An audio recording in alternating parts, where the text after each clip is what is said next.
and we can sort of start. So just as a brief reminder, midnight Friday. Everything needs to be in midnight Friday. All your modules, all your module work, your quizzes and exams need to be in um, by Friday.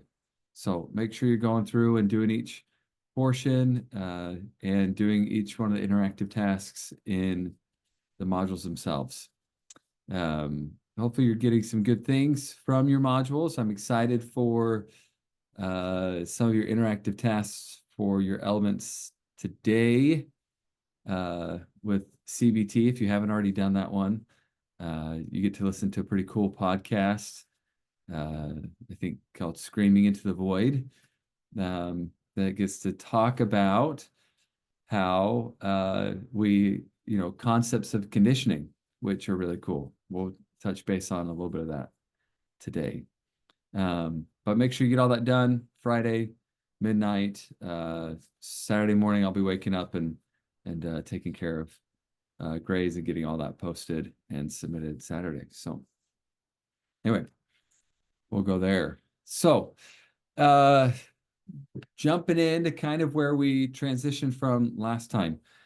I think I'd mentioned in our last sort of class that we're in a time frame in the present theories. So psychoanalytic with Freud, Adler, even existentialism, Gestalt, which we'll talk about, Rogerian therapy, fast forwarding to behavioral therapy, CBT, and even family systems. We kind of are in a period of modernism, which accepts the idea that there's sort of universal truth, right? That we're looking for something that is universal amongst an experience. And when we have that, that also gives us sort of a universal like approach to dealing with something, right?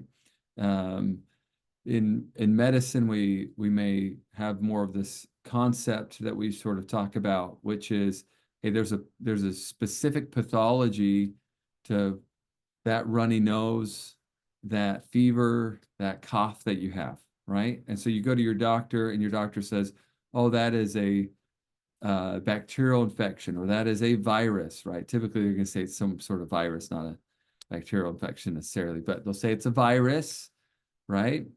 And then there's various forms of a virus. And so then they give you medication to attack that is an antiviral medication. This is concepts of modernism, right? That there is something that is meaningful going on, and we can pinpoint it and we can figure it out, and then we can give you something that can help with that. And that's what really all these theories are dealing with, right? Later this week, you're going to get into some postmodernist approaches that that have come and that now exist: narrative therapy, solution-focused therapy, feminist family therapy. This is not feminist theory. This is feminist family therapy, is what you're talking about in these models. So if you are really familiar with feminist theory, this is not necessarily going to tie in completely or mirror everything in terms of feminist theory. It's feminist family therapy, which is a slight variation of or adaptation of feminist theory, right? There's from feminist theory has grown lots of variations of feminist approaches. So with that narrative, solution focused, strategic family therapy, these types of approaches you're going to get into later are much more of a postmodernist standpoint. And a postmodernist says that there is really no universal truth, right? Take some of the things that we're going to talk about today, which is concepts like you create, like your interactions with the world around you create truth, and then build on that and modify that to mean anything you want can exist. Like anything that you think exists, right? There's no universal concept any longer in terms of postmodern thought. And maybe a more extreme version of that would be I look out my window and I see something that I call the sun, and it is the sun and it exists and it's the sun, right? But you may call it something else, and it is not necessarily the sun, right? That would be more of a postmodernist. So narrative and solution focus are really focused on and emphasize those concepts, which is that there's nothing universal in the experience. It is your experience that then brings about change from how you create narratives within your experience or how you see the world. Um, and so that's kind of the tail end of what you're going to get at the end of this week. We'll back up a bit and jump into some more interesting pieces. So I wanted to not talk a ton about Gestalt theory last time because I wanted you to kind of get into the model and even watch Fritz Perls do some of the therapy.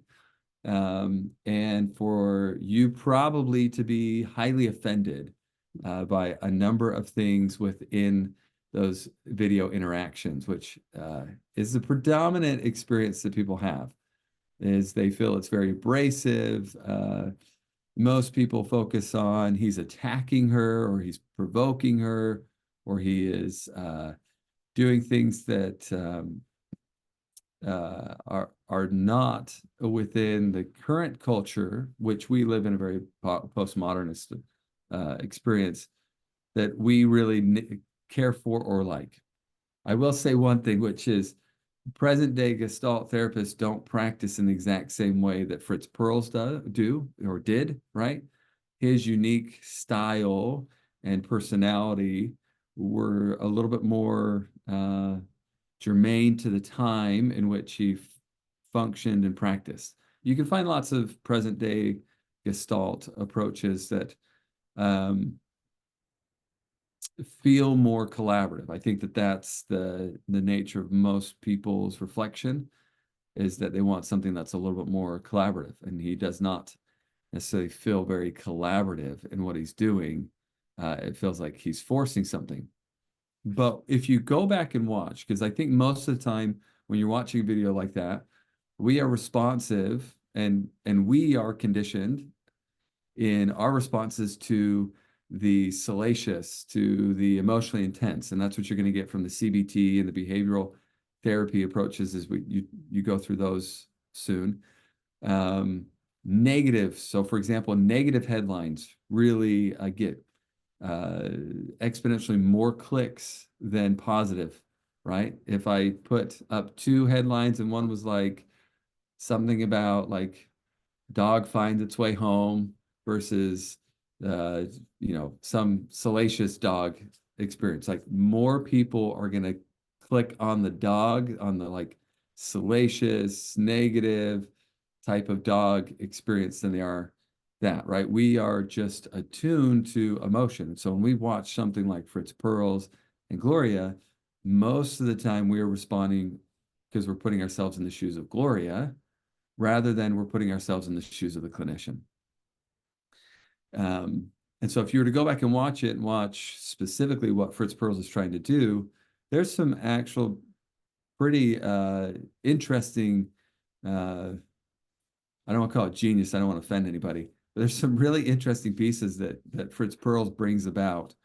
One of the really interesting changes that he brought about was up until the time of Gestalt, most of the time we're talking about psychotherapy, we're talking about going backwards in people's experience, right?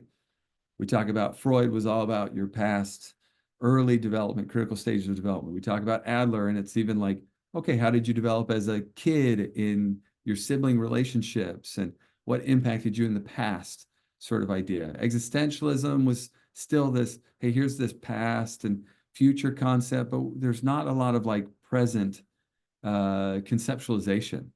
And so Fritz Perls comes along and really introduces a revolutionary concept, which is that now is the time in which we have most power. Now is the time when we can change things. We can't really change things of the past. And for many of you, you may go, oh, that makes sense, right? I know I can't change my past. And we say it all the time. if I had a nickel for every time a client said that in therapy, like, I know I can't change my past. But then they proceed to either try and change the past, or they stay sitting in the past and they only talk about the past, and they act as if the past had so much more weight and so much more influence over them than what the present experience of the past has, right? And so Gestalt therapy, or Fritz Perls, was all about, your present moment is when you become the most empowered. And so as you watch him with Gloria, for example, all of his techniques, right? Emphasizing the wagging finger, her shaking leg, her mannerisms, aren't to sort of call her out, but is to bring her to a present sense of self. That all these things that she may have talked about or experienced in her past are really much of a present day expression. And in present day, she is not who she once was. And so you hear him talk about, are you the little girl in the corner? Are you the little girl in the corner? Are you that little girl, right? And you walk in here and you make me into a bad guy and you make me into whatever, and that's not real for you. He calls it phony, but he says that's not real. People often get offended by the phony terminology, but he's saying that's not the real you, right? You are strong, you're powerful, you're not the same little girl in the corner that needs someone to bring her out, right? Uh, you are, you don't need all that. You have the ability to change things and to have power over your your experience, over everything that's going on for you, more than you think you do. And he does that by bringing her to a present, right? Because in her past she can't do that, and if she's so focused on the future, then anxiety will kick in and she'll have some sort of angst and won't be able to control that either. And so he introduces something which is be present, right? And from Gestalt we get all kinds of even modern day presence exercises, right? Meditation, mindfulness, right? So much of those sorts of concepts are influenced by the idea of what Fritz Perls was trying to do early on in his work, and became really, really fascinating part of his experience. um, if you have any questions, and I know we're a smaller group today, but if you have any questions about any of these things at any time, you can pipe in or raise your hand or put something in the chat. You don't have to just sort of sit and listen. So if you have questions, please let me know, so that we can make sure that we address those. I know in the social work podcast they had mentioned that kind of to save Gestalt therapy, they had to move away from that sort of confrontational like nature.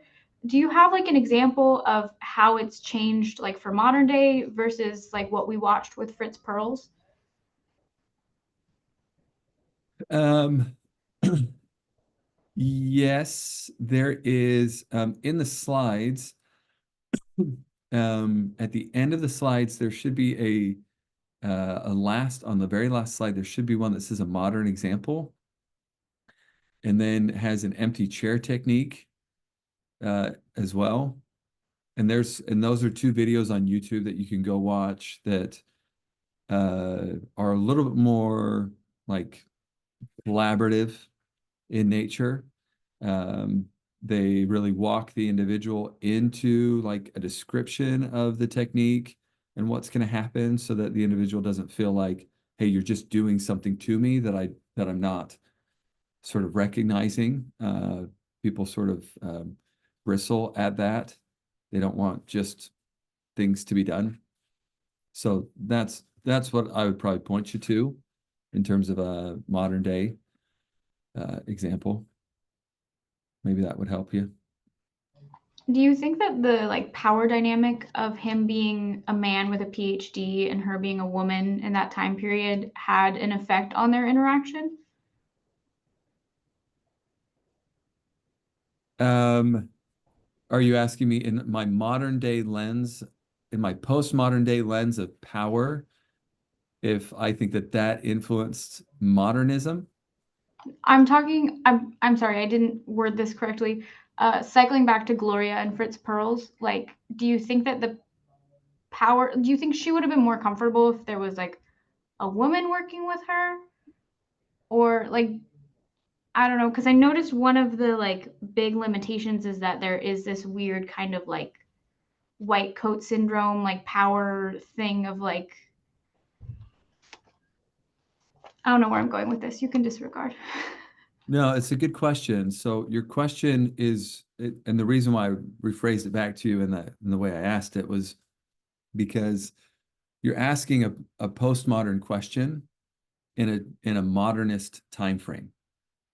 And so you're taking what we view as really impactful or meaningful, right? Like today we would say, yeah, male female dynamics, white coat syndrome. We would take all that language and we would package that and say, oh, for sure that had an influence on Gloria, right? But we may also be negating two variables, which is one is there was no differential at the time, right? Like this is how medicine or psychotherapy was administered. And so there wasn't an assumption of, hey, I'm going to feel super comfortable and warm and inviting and I'm looking for and not to say that if you're not looking for it, if you're not aware of it, that doesn't also exist.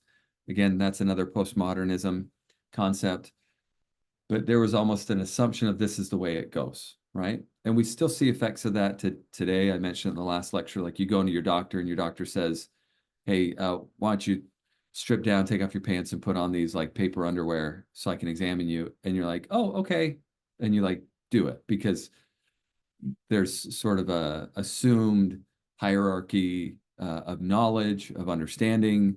It's a little bit more blurred along the lines because we have WebMD, and so people try and research their own conditions and walk in with their own knowledge sometimes. But at that time, that was a big part of it. The other piece that we may be negating by asking that type of question is that the functionality of that was purposeful or meaningful. Just as we said, Freud with, because I think Paige, maybe it wasn't you, maybe you asked about transference and countertransference. Was that you that asked about that? It was me. I'm Okay. sure everyone's sick of my voice by now. No, you're doing great. I love your questions. So with those concepts, it was you're using what is available to you, right? And so what we see from Fritz Perls is he's actually utilizing his status as, or his power dynamic, if you want to call that, as a way to highlight or elicit something from her, which is this, hey, I've got this parent-child challenge, right? I've got this issue that I had with my dad, or in my history with uh, a man or men or something like that. And he utilizes that in terms of his present relationship to elicit that, and then to work towards a treatment of that in the present context, which becomes meaningful. I would say, even in a postmodern experience, having differing dynamics allows you to draw out different things. If someone is really struggling, and this is something we always sort of consult about in our counseling programs when we're, or even in private practice when we're going to refer somebody, is you say, what do they really need versus what do they really want? And in some cases, clients may want to just feel comfortable, but maybe they need to work through different elements in order to feel more comfortable, right? So in a certain context, maybe I'm working with a female who has been raped, sexually abused, physically abused by men her whole life, right? So her working with women may feel more comfortable for her and may elicit certain things, but may also not create change that she needs long term, which is maybe in order for her to really work through her traumatic past with male relationships, because she's not going to go anywhere in the world where she's not interacting with men, right? Whether it's a work setting, or it's if it's a romantic setting, or if it's an interpersonal setting, or it's a family setting, she's going to be interacting with men. So maybe what the client needs is something along the lines of working through trauma in the context of a male relationship where she can project, where she can experience transference, where she can be triggered, if we want to use that sort of modern day language, she can be triggered into past traumatic experiences and then have the space to work through it, because psychotherapy has its boundaries and its limitations, which provide safety and security. So those would be the two things that I would sort of point to with that question. It's a really great question, and I'm sure others have had that same question along the way, but therapy isn't often just what people want. Therapy is, in its best forms and practices, is what do people really need? And therapists have to balance a little bit of both.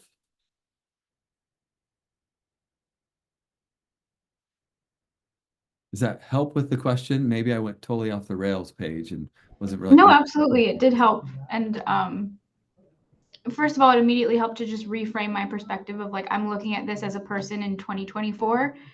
Like, of course, my views on the situation, the dynamics are going to be different from how it was at that time. And it was a lot of great information. Thank you. Yeah. And again, it's not to say that those power dynamics and that stuff didn't exist at the time. In fact, that's most of what our postmodern feminist family therapy lens is about, is understanding those types of things. But I think sometimes we sort of lose things when we view it through particular filters rather than in certain contexts of what we're trying to do or what was trying to be done at the time. So, but it's such a good question.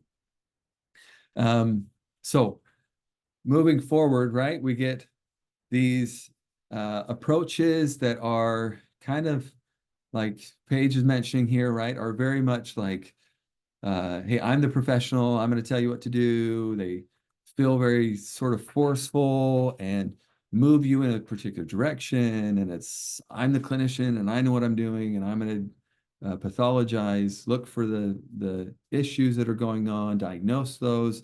And then I know the form of treatment. And so I'm going to help you with treatment. I'm going to move you along, right?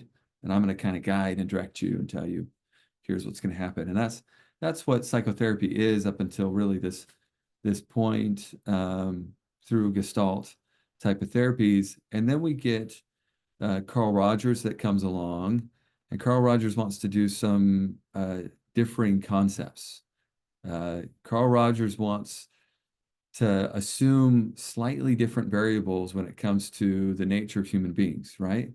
And one of those big pieces that you'll see is that Carl Rogers suggests that we are self-actualizing beings, in that we have sort of a propensity for growth, and we have these potentialities, and we want that. We strive and desire and are driven to do that stuff. We don't want like mediocrity, right?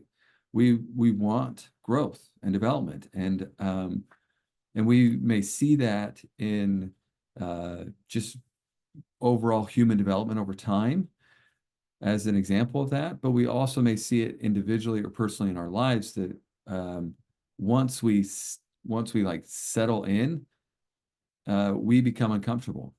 And so we're constantly sort of pushing, and we have things that make us feel comfortable, but those are probably along the lines of like behavioral therapy, like conditioning type of things. So where you sit in a classroom, for example, is probably a good one of those. You walk into a classroom and you sit down in a classroom and you sit in the one spot, and then every subsequent class you sit in that same spot, right? And what happens the day that someone comes and sits in your seat, right? What happens inside of you is like, that was my seat, when you have no ownership of that seat in particular.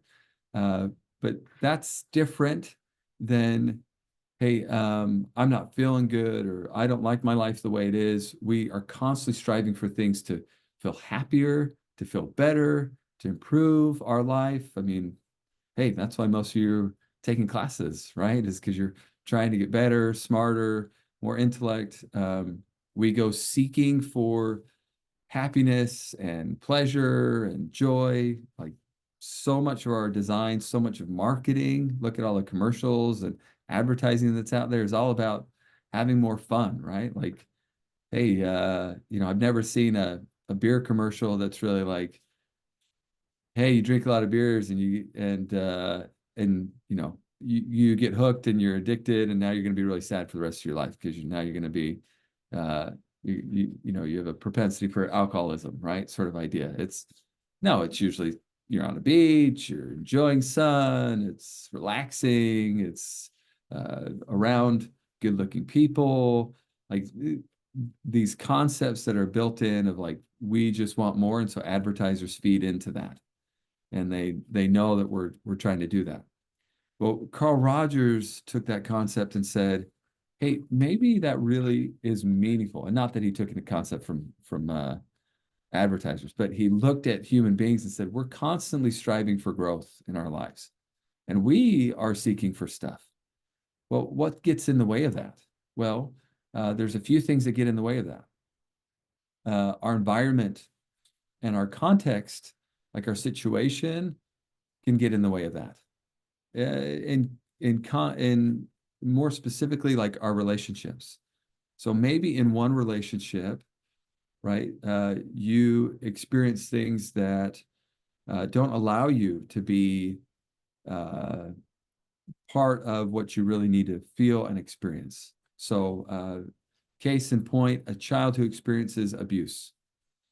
In that direct relationship, they cannot then process abuse, right? So they need a place to go, and they need to be able to feel and experience an environment wherein they can then feel safe and comfortable, and then they can work through it, and they'll work through it themselves. And so Carl Rogers laid the groundwork for this approach of person-centered therapy, right? Really challenging the idea that the therapist knows best, and it's about therapists knowing information and then transmitting that information. But rather, it's about therapist's job is to create an environment. And we focus in on the person themselves rather than specifically the problem. And once we do that, we create the environment and we focus on the person, that those individuals will then come to a knowledge of that concept for themselves. They'll be able to work through whatever challenges or difficulties they are faced with in a really meaning or self-efficacious way is what he was doing. So his whole approach is let's foster growth promoting climates and experiences where clients really get to say, right? You come in and sit with me, and if I'm a Rogerian therapist, then I kind of sit back and I kind of watch you.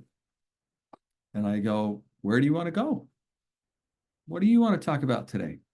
Right? Versus Freud may go, tell me about your family, or tell me about your parents, or tell me about dreams you've had, or let's do some free association work. Or Adler may have said, hey, so let's start with your siblings. Okay. Other therapists leading up to this time would have been much more directive and asking you questions. Even cognitive behavioral are going to say, Aaron Beck's going to come in with a list of questions, ask you lots of questions about what's going on with you. Rogers is going to come in and go, what do you want to talk about? What do you want to discuss? And there may be forms of free association in there, but it's more of an idea where you get to propel. You get to decide really what's happening within there.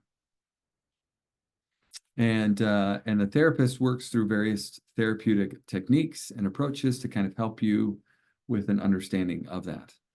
One of the most powerful approaches that came from Rogers, which I would love on maybe a more large societal side of things, is unconditional positive regard.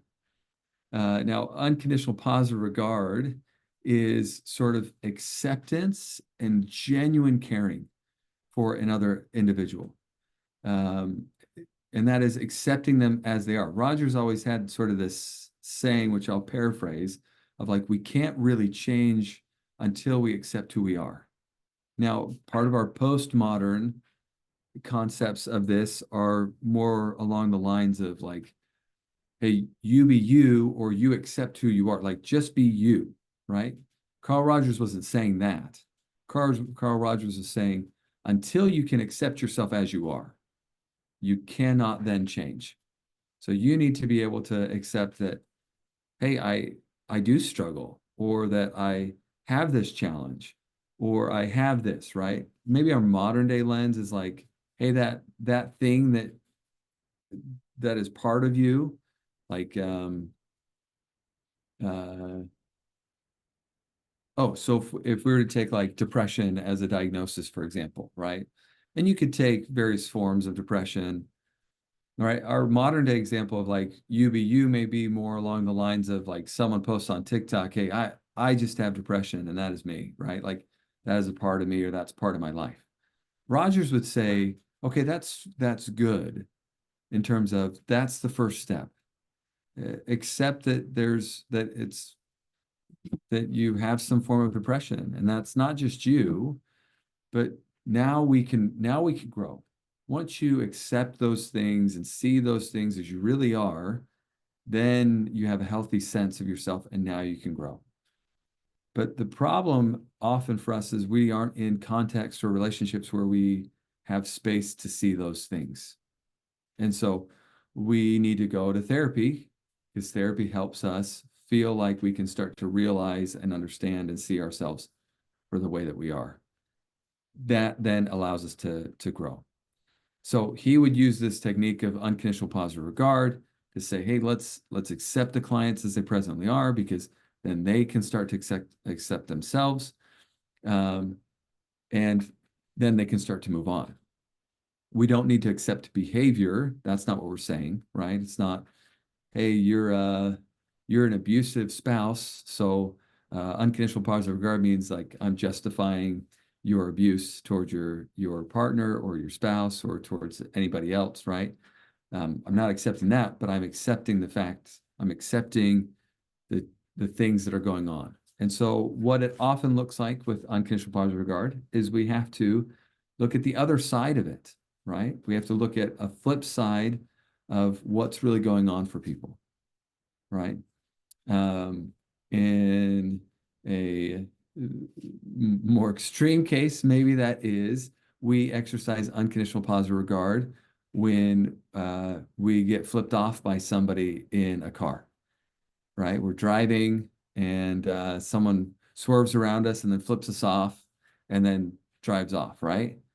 We could, in lots of contexts, go, oh, what a bleep bleep sort of concept, or we could judge that person, right? But unconditional positive regard may go, whoa, what must be going on with them, right? What kind of day must they be having to where they feel like it's important or a meaningful part of their experience to flip somebody off, right? That person is never going to come to a self-realization of what's going on if we then like drive up next to them, flip them off, or if we follow them to their end destination and get out of the car and we confront them about it, right? They're not really going to come to that. But if, say, someone in a session were with their therapist to essentially do the same, right? I've got a client that emotionally rakes me across the coals a lot, right? She's going through hard times, but then will act like I'm the one who's fluctuating, or I'm the one who's abandoning her. And anytime she comes up against like a therapeutic limitation or boundary, concepts like we can't engage in a sexual relationship, right? We are not friends outside of therapy, right? And that I can't engage in caretaking behavior for them 6 other days of the week. They get me for 1 hour, 1 day a week. And when they run up against those boundaries, then they use those boundaries as a way to say, hey, you're abandoning me, right? Or you're doing this. Well, if I get defensive and guarded about that, that doesn't then allow that client to understand what's really going on for them in the present experience, and creates a bit of a lack of safety. So I sit there with the client, and I sit there in their frustration. I sit there as they sort of emotionally kind of go at me a bit and put things on me, blame things for me. I don't get defensive. I don't try and explain myself. I don't try and talk over them. I listen, ask them, engage more in their personal and emotional experience with all of that. And we sort of move forward that way. But that was kind of ideas of what Carl Rogers really brought about, right? You have to create that safety, you have to create that environment, and then people get to work through it. I would tell you, probably most therapy programs or counseling programs teach central tenets of Rogerian therapy. I would say that this is probably the most widely accepted present day therapeutic conditions or approach or assumptions that exist.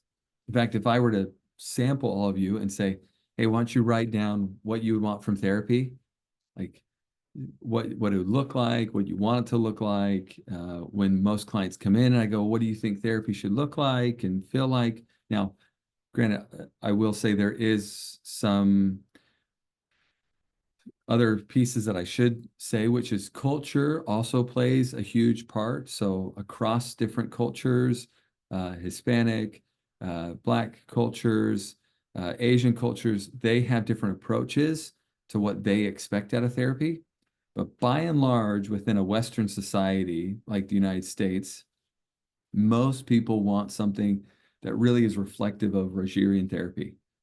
I want to be able to come in, I want to be able to share what I'm feeling. I want to feel accepted. I want sort of a genuine experience. I want to feel safe in therapy and for someone to kind of listen to me. And then I feel great in the end. And across different cultures and within an assimilation perspective as well, that will change. So maybe older, first generation Mexican Americans, right, or Mexicans, they may want something that's a little bit more directive, something that feels more medical model, white coat type of, you tell me what to do, and this is why I'm paying you, and this is why I'm coming to see you. Whereas maybe their grandchildren are going, no, I want something that feels more person-centered, something more like that, because that is part of kind of overarching culture towards mental health and therapy now. I have someone that was not necessarily that was born in Pakistan, and then now lives here in Fresno, that I used to see as a client. And they would come in and they just want to talk, right? They just want to talk. And they want to just share. And then they would be like, oh man, I feel so much better. And I would sit there for, 50 minutes. I'd reflect some stuff back to them. I'd interject and ask some questions, but it was really them directing and guiding. And it was just a place for them to come and feel like they could share, right? Which for many cultural experiences for them was really, really meaningful. And we could talk about that from a postmodernist lens, but from a Rogerian lens, most of the change and value that came for them was because they felt safe in the context of therapy, and they felt accepted, and then they could start to make changes themselves and grow subsequently. So that's really what Rogers emphasized, and what Rogers really wanted out of sort of your humanistic experience, as we see a little bit of that in there, but I won't go into humanistic theory at all today. But anyway, that's Rogers. Questions about Rogers? And don't hold back, Paige. If you have questions, feel free to ask questions. I love your questions.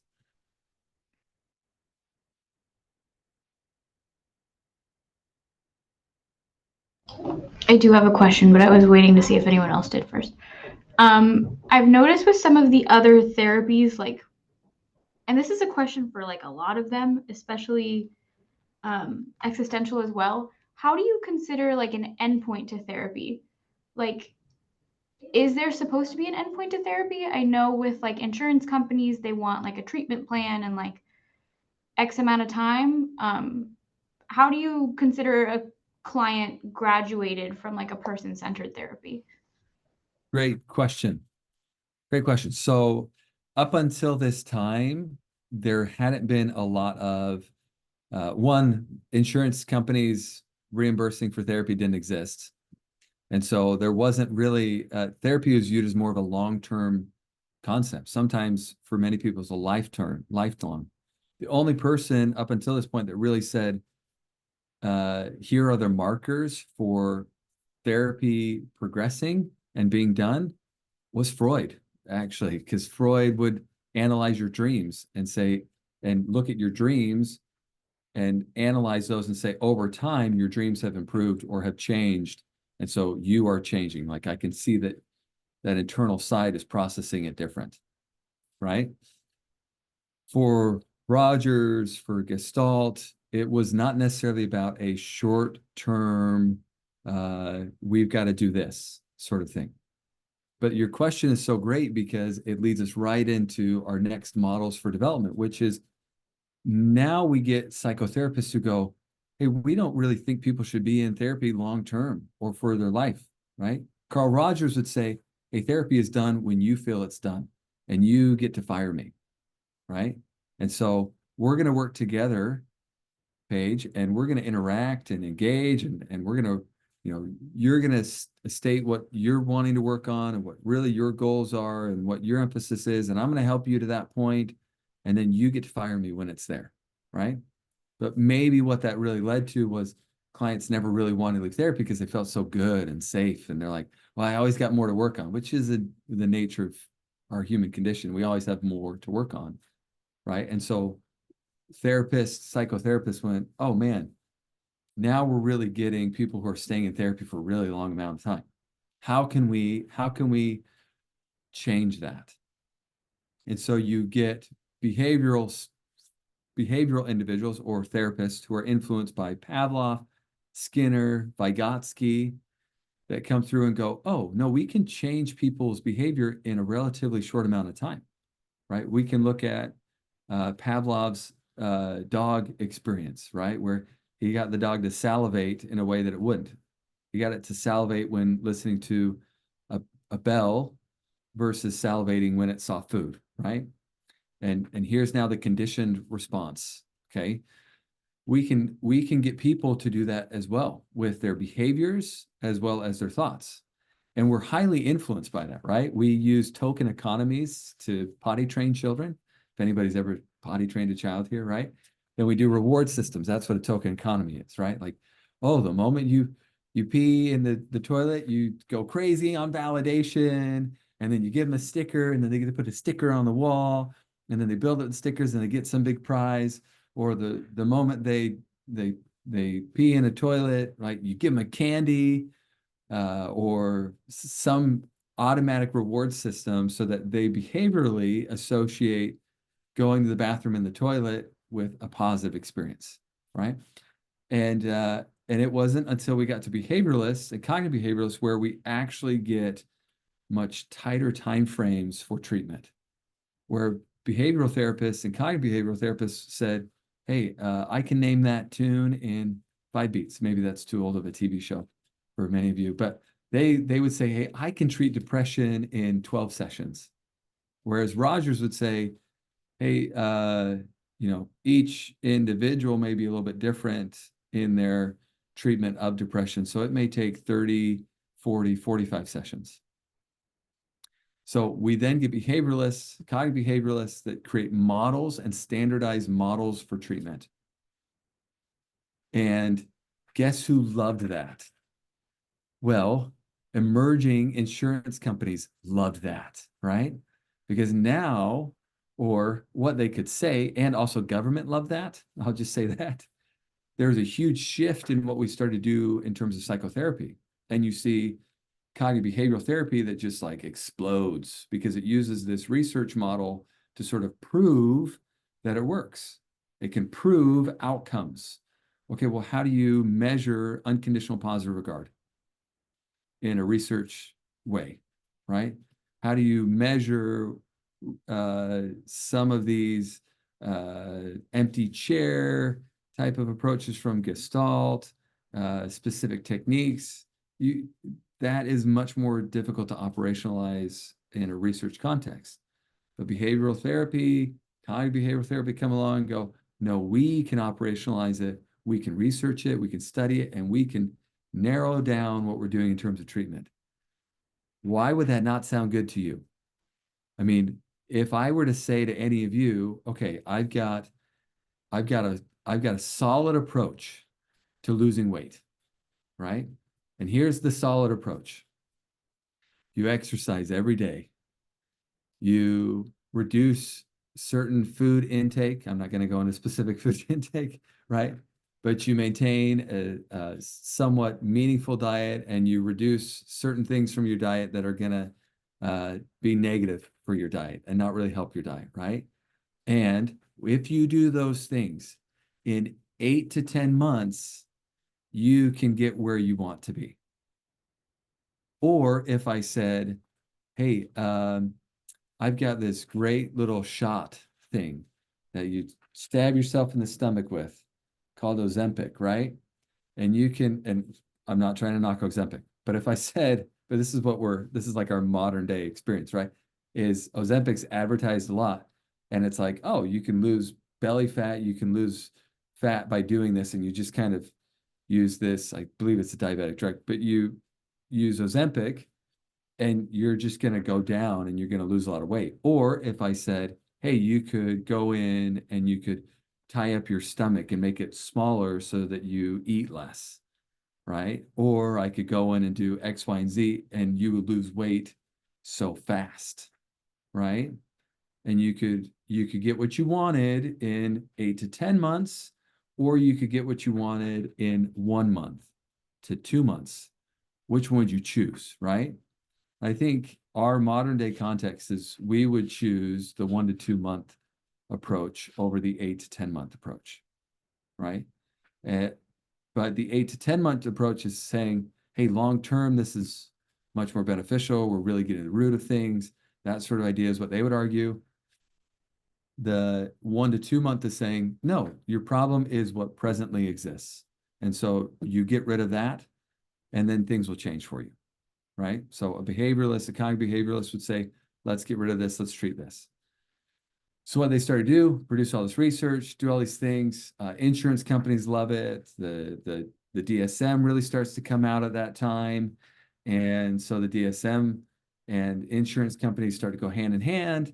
And cognitive behavioral therapy goes, hey, we can treat this in 8 sessions. And so insurance goes, sweet, we're going to hold you to that. We only want to reimburse X amount of dollars for insurance.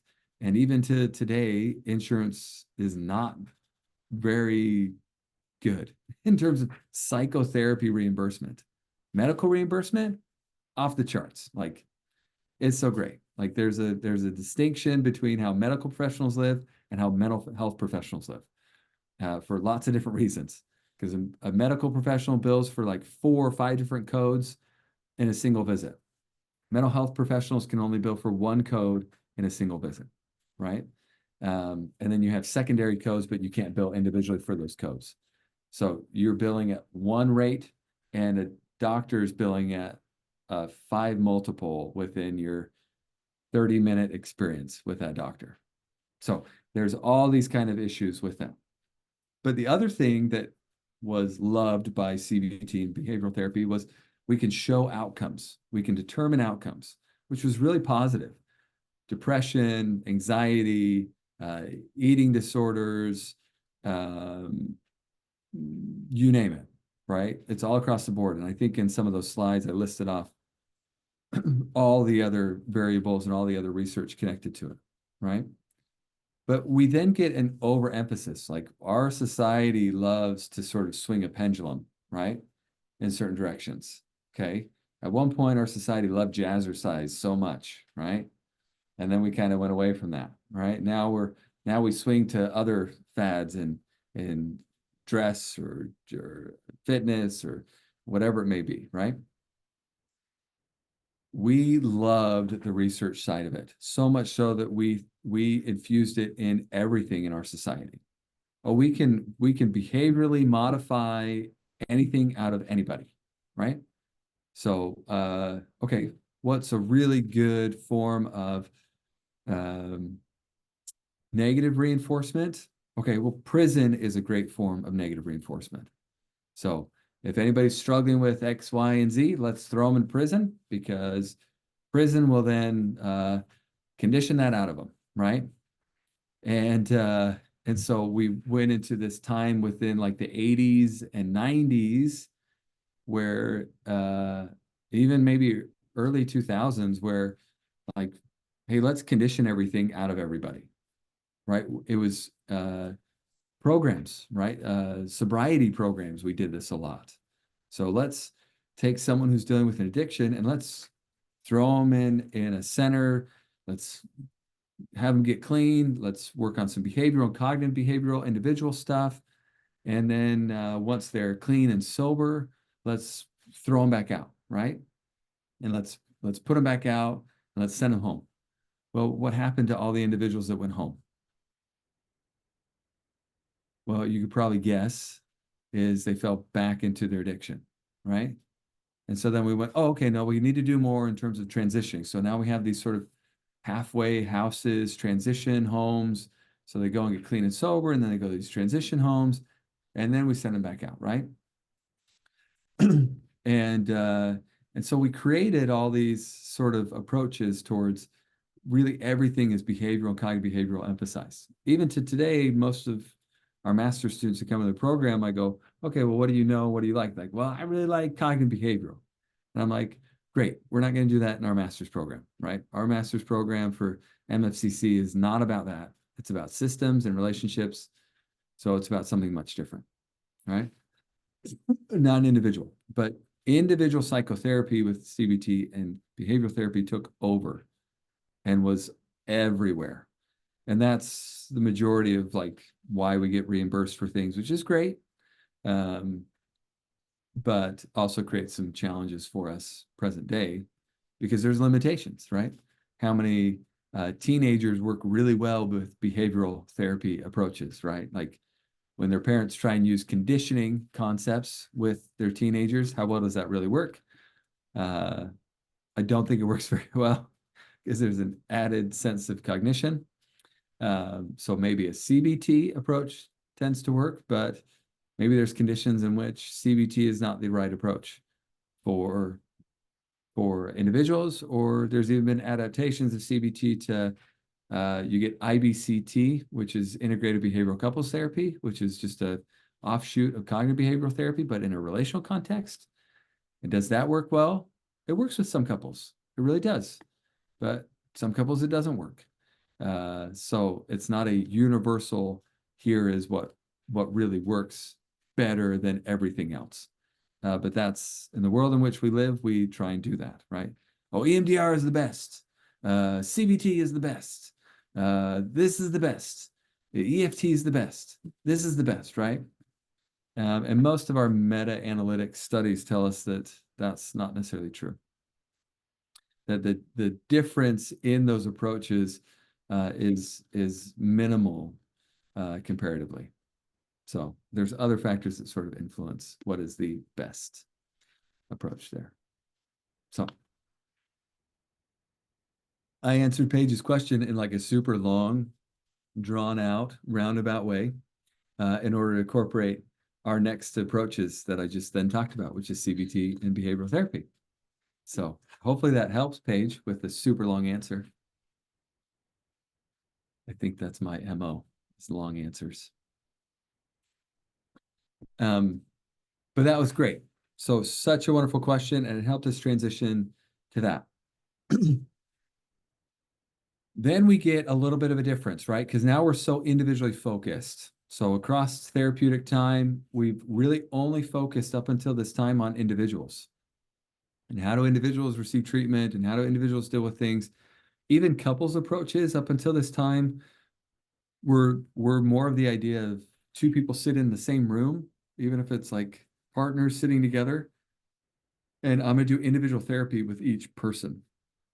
And there's no like something in between the two, right? Like the, the tractor beam or the thing that connects the two. There's nothing really there. And so these groups of psychotherapists got together in Palo Alto, right?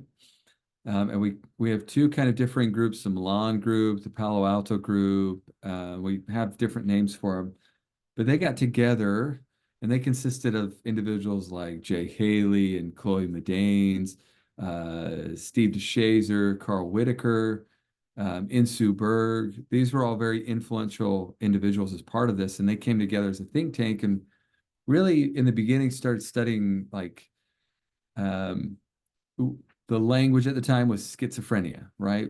Today we would probably use the language individuals with schizophrenia, right? Because we disconnect those concepts, right? We don't say that someone is autistic.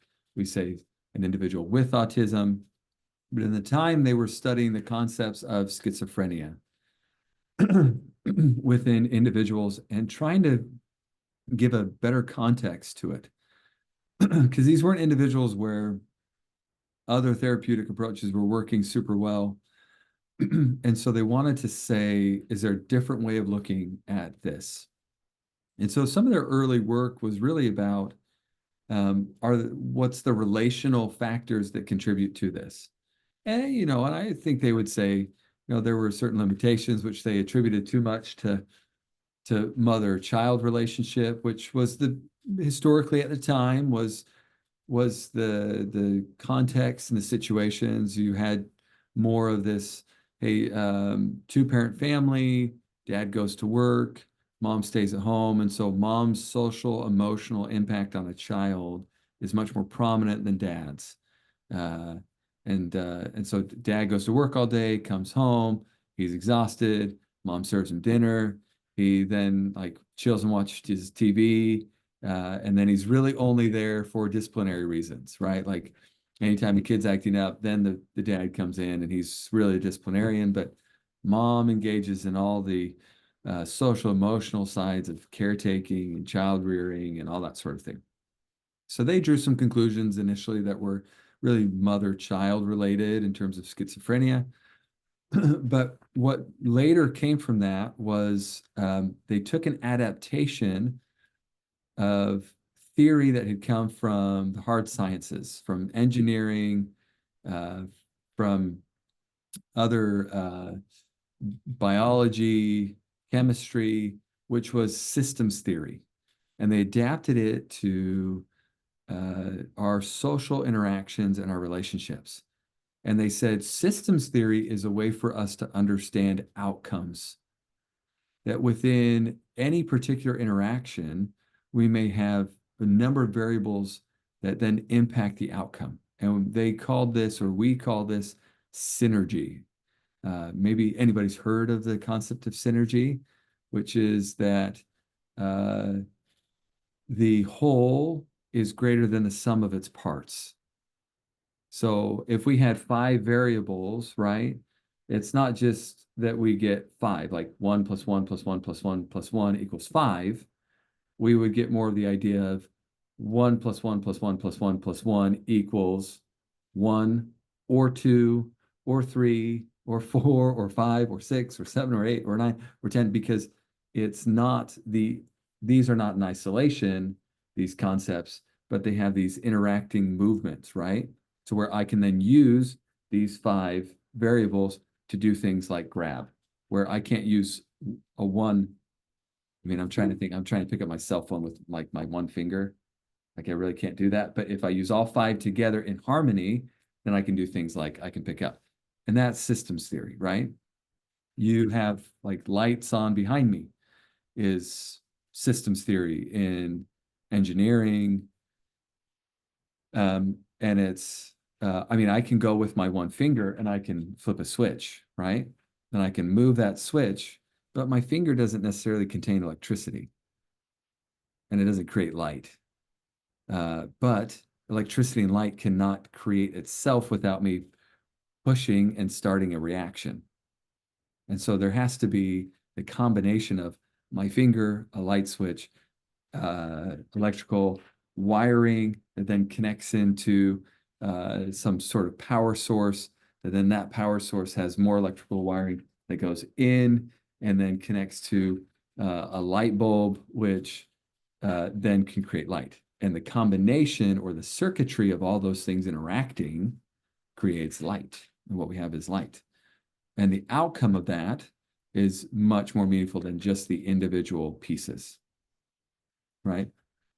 Systems theory also says I cannot just disconnect that stuff, right? Maybe a good example, one of my mentors always like to use the idea of cake, right? Once you cake is when you make cake is you put in oil, eggs, some flour, some cocoa, depending on the cake you're making, right? You put in some leavening agent, you put in some liquid like some oil, something like that, and then you mix it up. And then you add heat to it and you bake it. Once that cake is baked, you can't then conceivably, you really can't go backwards and say, okay, well, go pull the eggs out of it. Go pull the oil out of it. Like dissect that puppy again, right? You can't do that because it's created a systemic interaction between all of them that then produces cake, right? And this was the advent of systems theory and says, there are meaningful outcomes, right? So we started to look, systems theory encouraged us to look at variables in a different way rather than, hey, so-and-so has an eating disorder. We would say, oh no, the eating disorder maybe is a functional symptomatic behavior of a system, right? That here's stuff going on within the family. And what that eating disorder does, right?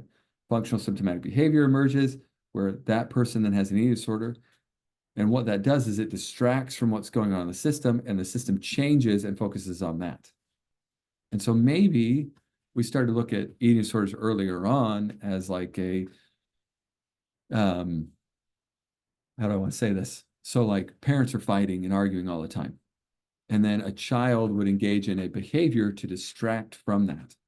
And they would take on themselves the focus and all this stuff in order to detract from like the functioning of the system. And so then we get something like negative outcome behaviors as a way to distract. So instead of just saying, hey, that kid has a problem or that person has a problem, right? We would look at the system as a whole. This could be true in terms of, it revolutionized the way in which we looked at addictions. Rather than saying, oh, that individual is an addict, we would say, oh, what are the conditions under which addiction becomes a meaningful part? And there's all kinds of really fascinating TED Talks, videos, instruction, information that you can get, some anecdotal, so be really careful, but that have pointed to the fact that it's not really, I think the language they use is it's not the rat that has the issue, because they put rats in a cage and then gave them water or gave them meth, essentially. And they're like, which one do you like better? And rats went for the meth every time. But they found out when they took those same rats and put them in like a really nice environment and put them around other rats that were friendly, where they could have rat sex all the time, where they could get on their rat wheel, where they had access to food, and it was like a warm, nice, conducive environment. And then they gave those rats the option of water versus meth. They chose water, right? And so this would be more the idea of like, hey, it's the system and it's these interactions that then lead to better outcomes within individuals particularly, right? And that you don't need quite as many of those things if you have all the conditions that you need. Jordan wrote a question. So by looking at the system, you don't assume the behavior is merely a dysfunction, but a result of coping with the environment. That is a great way to say it, Jordan. Yes, that is exactly right. Right? We get outcomes based upon the environments and the systems we're in, not necessarily just the because you as an individual have a problem specifically. So a systems therapist would look at most things as a symptom rather than the problem itself. Right? So I want to show you an example of that. Can I show you probably one of my favorite examples of systems theory in play and how systems theory helps us understand things, right? Let me give a small description. So systems theory says we have a homeostasis. We have an environment, a static, a homeostatic state in which we like to be in. And that can be dysfunctional or functional. We can find homeostasis that revolves around abuse, addiction, or we can find homeostasis that revolves around none of that stuff. Doesn't mean homeostasis just is the level of functioning amongst system members, right? Members of a system or subsystems, that sort of thing. Doesn't mean good or bad. It means this is the way that things function and the way that things are. Well, what happens is we often find deviation from that static level, okay? So let's say that homeostasis in my family with my kids is that we laugh and joke and have fun and maybe we tease, but a deviation from homeostasis is when someone hits somebody, right? Well, we could look at it and say, okay, well, maybe they're hitting because of what is the normative homeostasis and that there's teasing, and teasing contributes to them feeling certain things, and then they feel like the only outcome is to then hit, okay? Or what's more common is we punctuate it in a systems perspective, and we look at that child and go, why did you hit, right? And then we engage in behavior to bring them back into our normative level of functioning. And so we engage in either punishing behavior or some other type of behavior in order to get them to come back to homeostasis, to where there's not hitting going on.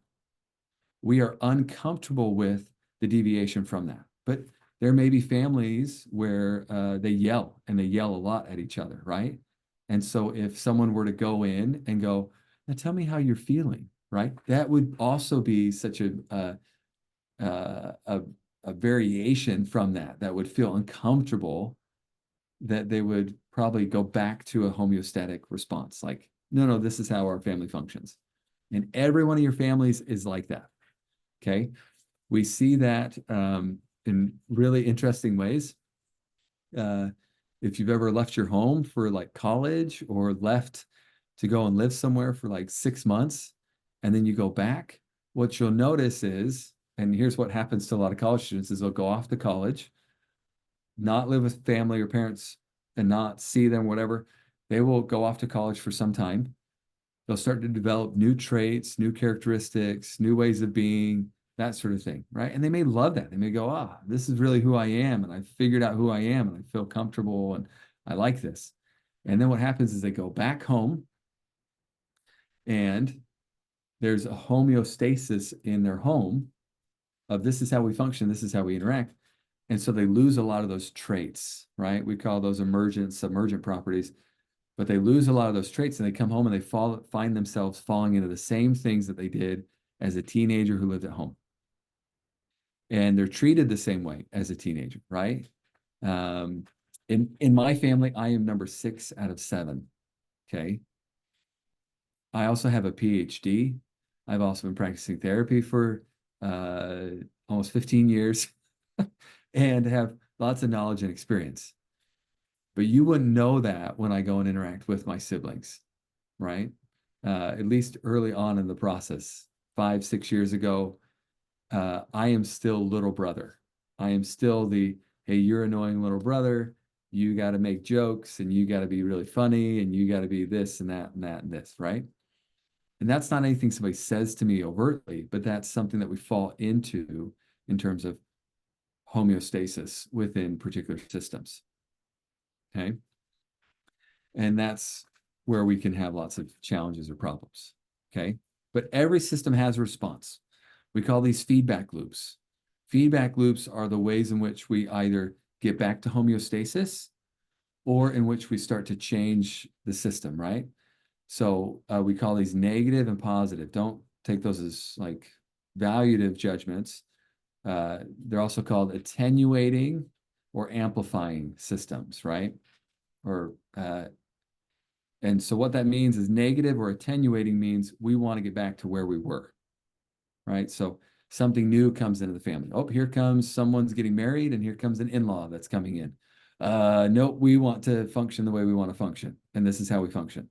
And it's uncomfortable for this new in-law to come because they don't know all the rules and don't know all the functionality of how we work as a family and all this stuff. And so we kind of like treat them poorly or keep them at a distance or something like that, right? And so we kind of attenuate a little bit. Or if a kid in a family goes, hey, I've got a problem, and they come out about their problem, right? I've got an addiction, I've got this, I've got that, or even they come out, right? Where we've seen this in recent decades of like someone, someone from the LGBTQ community comes out and says, hey, I am gay, right? And a family goes, whoa, attenuate, right?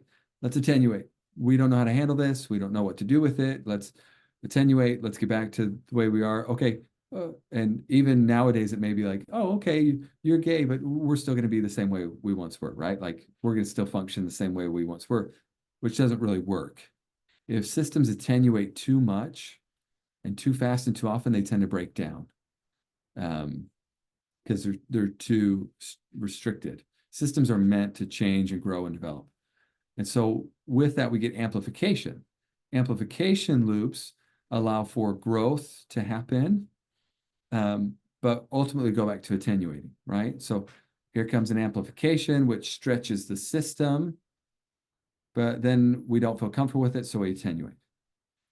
Real growth within systems is not fast. It's slow, methodical over time, where we have a process of attenuation, amplification, but we never go back to the original attenuation, right? And we just build and build and build.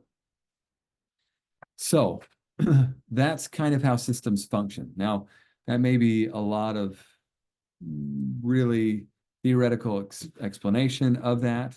It may be a bit abstract. So I'm going to share with you a video to highlight some of this. And I may pause the video periodically to say, here's what we're seeing. But perhaps one of the best places to see really systems is within a high school, right? You go to high school and there's all these subgroups, or we would call them subsystems within high school. Anybody think of any subsystems that exist in high school?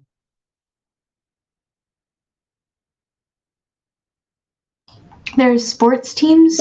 Sports, or in my day, we call them jocks, right? Like these were the jocks, right? What other subsystems exist? If anybody seen Mean Girls, maybe we'd call them the plastics. Maybe there's the plastics exist, right?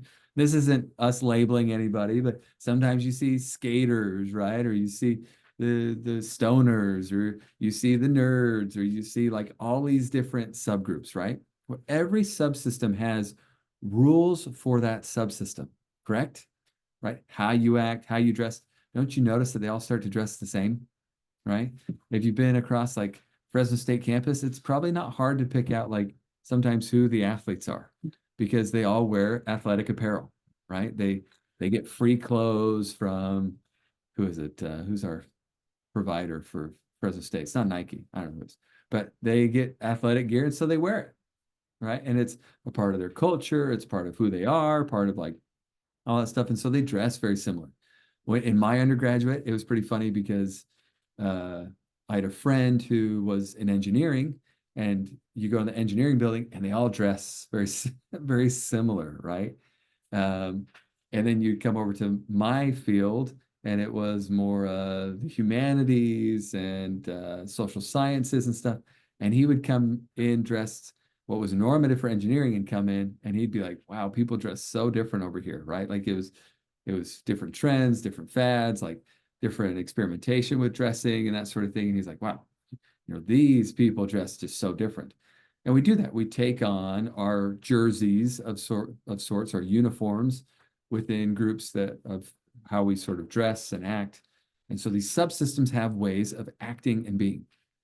So I'm going to show you a clip of some high school students, and you're going to watch in these subsystems, and what you're going to see is an individual within that subsystem is going to want to do something that amplifies that homeostasis, that is outside the realm of what is normally accepted within that subsystem. And then you're going to see what the response is, right? And we get to see systems in play here, or an analysis of systems here. So that's what we're going to watch for a second. Anybody ever seen the movie High School Musical? Yes? Okay, good. This is from High School Musical, which is so fun to show when I'm doing a class. This is great. So let me, let's go. Oops, let me do this first. I want to go to present. So it blows up the screen a bit. Why am I missing it?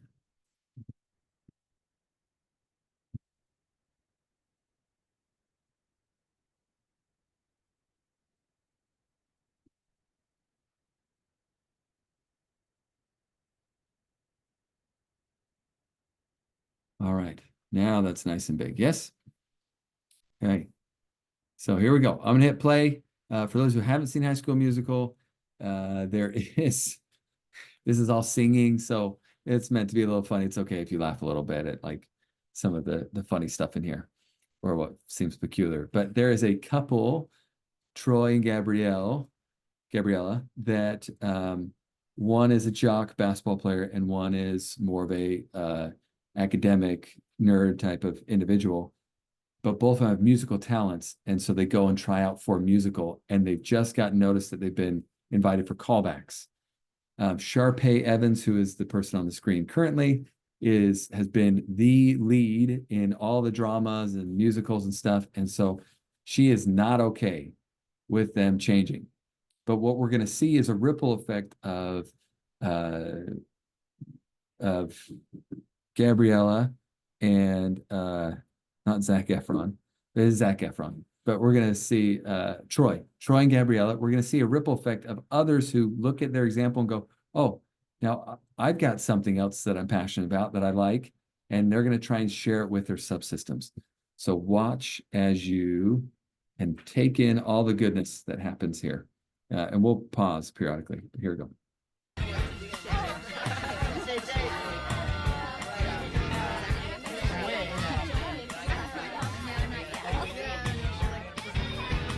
I think there's no audio. Oh no, there is. Well,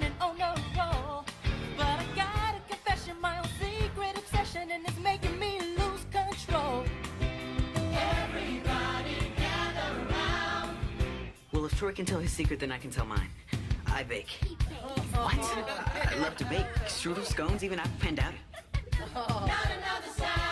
Someday, I hope to make the perfect creme brulee.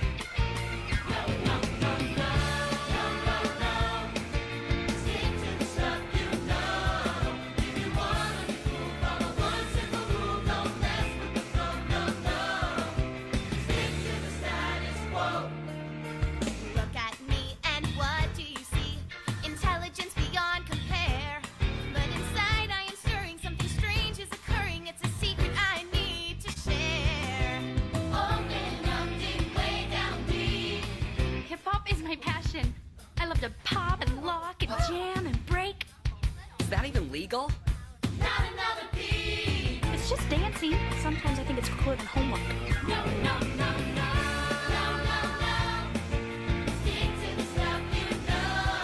It is better by far to keep things as they are. Don't mess with the flow. No. Stick to the status quo. Listen, well, I'm ready.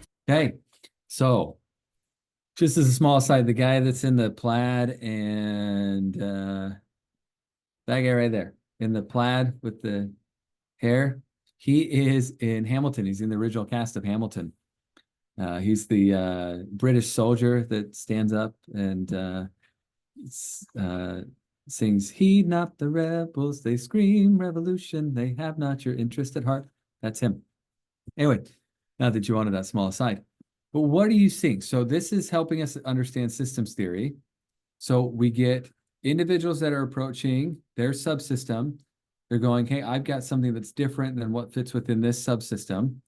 And they're like, and I want to share it. What's the response? The response is negative. They're saying, don't do that. Do what you're supposed to do. Do homework. Don't do hip hop. Good. So that's the second response page, which I was hoping I would trick people, right? So the second response is attenuation, right? The first response is actually amplification, right? The first response is, oh yeah, dig down deep, right? Tell us what's going on. You're in your subsystem. It's safe. Like, share with us, right? And this is actually how most systems function. Is in the beginning, we are open to something being shared. But the moment that it deviates from what our normal cycle is, or what our normal assumptions or normal like homeostatic state is, right? Then we get what you just described really well, Paige, right? Which is, no, this isn't going to work. Like, cut it out. Like, that doesn't fit. Is that even legal? Right? And which is my favorite kind of corny line there, right? Is that even legal? Right? We use so many different approaches to go, no, come back in, right? Like, that's not part of how this system functions. So let's come back, right? And we're going to see that. Now, if we continue to get lots of amplification with no attenuation, then the system goes into chaos.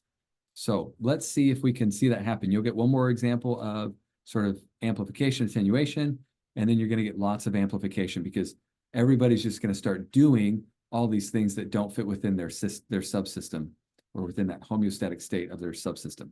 So here we go. Watch and see if you can see the chaos ensue. Listen, well, I'm ready to tell about a need that I cannot deny. Dear, there's no explanation for this awesome sensation, but I'm ready to let it fly. Speak your mind and you'll be heard. Alright, if Troy wants to be a singer, then I'm coming clean. I play the cello. Awesome! What is it? A song? No, dude, it's like a giant violin. Not another word. Do you have to wear a costume, cut and tie? No, no, no. Stick to the stuff you know. If you wanna be cool, follow one simple rule. Don't mess with the flow, no, no. Stick to the status quo. No, no, no. Stick to the stuff you know. It's better by far than things as they are. Don't mess with the flow, no, no. Stick to the status quo.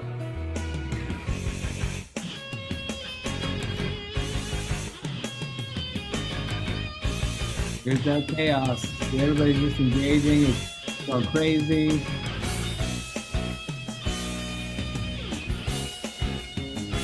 System starts to break down, right? This is not what I want. This is not what I planned. And I just gotta say, I do not understand. Something's not right. Really wrong.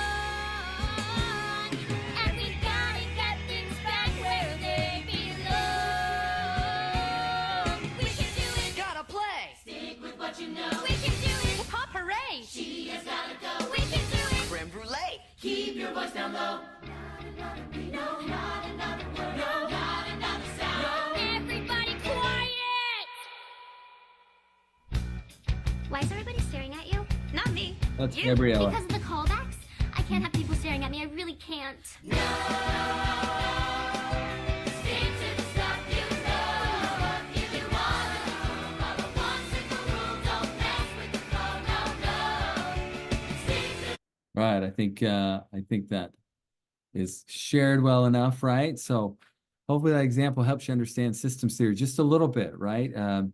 Some meaningful parts, right? We function within systems, we act within systems, and then we can reject concepts from systems. Now, in many cases, people go, oh, well, what's so wrong with breaking down systems, right? But homeostatic states are also where growth and development happens and occurs, and it's not always such a negative experience, right? But systems theory was a way to understand people within a relational context on a greater level than what we had previously understood it. And so if we just met with Gabriella in therapy, we may not understand the bigger context of what's really happening. Now, hopefully most of you are going to have that song stuck in your head the rest of the day. And just kidding. But if you decide to go watch High School Musical, what you can watch and break down theoretically is, okay, here is how they work through that and essentially change the system over time to where it's not Gabrielle has to choose between one or the other, and that there can't be somewhat of acceptance within that system. Their systems can change and grow, but it takes work to do. And that's what they sort of demonstrate throughout the movie. So I take all the fun out of movies when I watch them. I come to understand that. So anyway, that's we've covered quite a few theories, right? So Gestalt, person-centered, behavioral, cognitive behavioral, and now systems. And I know systems is something you probably weren't introduced to until this week, unless you've been moving ahead on modules. But I thought I would give you sort of an introduction as a way to go see it. So maybe you can approach it in a slightly different way this week. But we are right there at time, 11:30. So I'll hang tight for anybody who wants to have questions. And anybody else who needs to go, you can go. And I appreciate you being here. Make sure you get all your stuff in by midnight. But I'll hang for a few minutes to answer any questions that anybody may have. I have a quick administrative question. I wasn't able to find the live lecture from January 2nd on Canvas. Oh, okay. Yeah, let me take care of that. Well, wait, January 2nd, that's the one I had to cancel, right? Yeah, but I think you said you were going to upload something and I couldn't Yeah. find anything So I didn't end up doing that. I incorporated all those pieces into today. today. So yeah, we would have normally gone just probably about an hour today and covered a little bit less, but I incorporated Gestalt and person-centered into that. Yeah. Awesome. Thank you.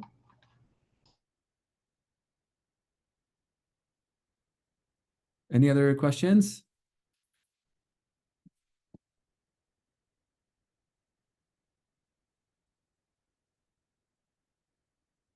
All right. Well, have a good rest of your week. Good luck with getting all those modules completed and get them turned in. Send me an email if you have any questions. Take care, everybody.